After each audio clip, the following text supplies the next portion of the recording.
Bonjour, aujourd'hui on grimpe sur l'escalator avec Nick du groupe canadien Plants and Animals, actuellement en tournée mondiale, juste après la sortie de son deuxième et excellent album intitulé La La Land. Plants and Animals fait donc un rapide passage à Paris pour un concert unique à la Flèche d'Or et on retrouve Nick pour cette interview juste avant de monter sur scène. Alors, on fait un petit tour d'escalator. Oui. Donc, hier vous étiez à Berlin. Vous arrivez de Berlin où vous avez joué donc hier soir. Ça s'est passé comment? Très bien. En fait, on était tous zombies parce qu'on a joué la veille à Utrecht. On a été pris dans le trafic toute la journée. Puis, donc, mais ça a bien été. Le concert était bien. On a joué à minuit. C'est un peu une soirée qui est construite pour découvrir des groupes. Donc, les gens vont là juste pour découvrir des groupes. C'était plein de monde. C'était vraiment génial. Ouais, un peu comme un festival, un showcase. Ouais. Alors moi, en écoutant l'album La La Land, j'ai eu vraiment la sensation d'un voyage, un peu d'un road trip. C'est vraiment une musique qui invite au voyage, surtout certains titres. Vous êtes en tournée en ce moment.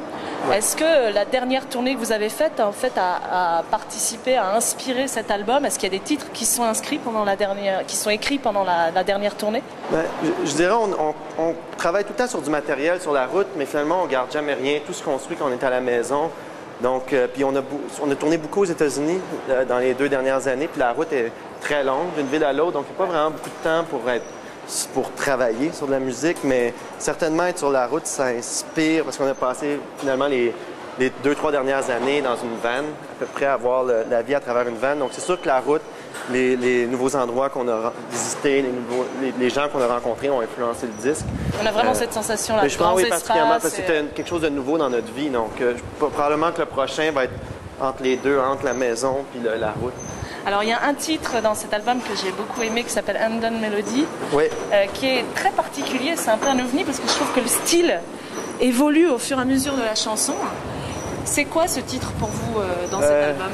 Ben, c'est Warren qui a écrit les paroles de ce titre-là, puis je sais qu'il l'a écrit à partir de quelque chose que moi j'ai vécu, donc c'est une chanson qui est très particulière pour moi, ça a été très personnel. Très personnel, donc je sais de quoi ça parle, mais je pense que c'était une chanson qui faisait un peu le pont, je pense, avec notre album précédent, puis celui-ci qui était un peu épique, on dit en anglais finalement, qui était à développement, qui s'en va un peu partout, qui a une continuité, qui raconte quelque chose.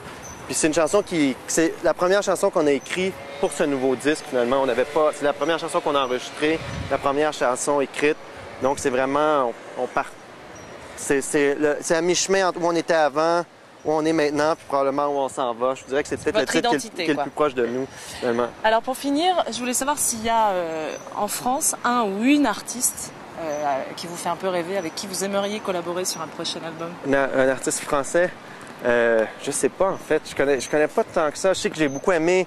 Je sais qu'ils sont pas français, ils sont maliens, mais ce que Mariam et Amadou ont fait, Amadou et Mariam avec Manu Chao. Puis je sais qu'il y a beaucoup d'artistes africains qui enregistrent à Paris. Donc je pense que c'est quelque chose qu'on aimerait vraiment faire, travailler avec des artistes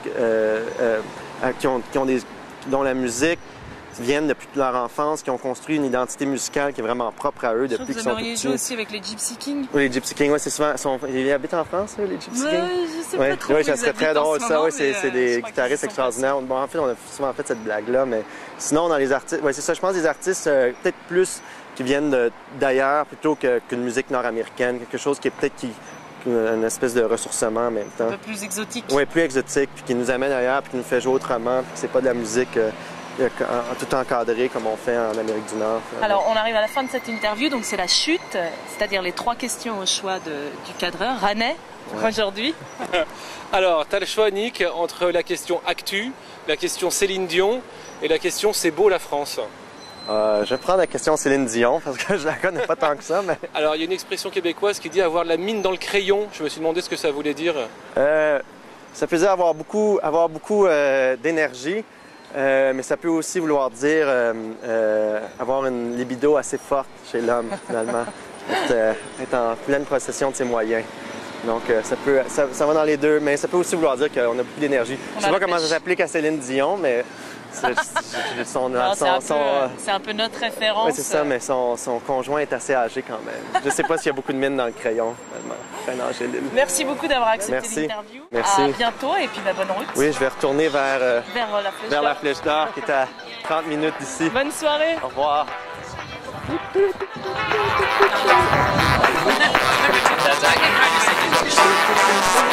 That's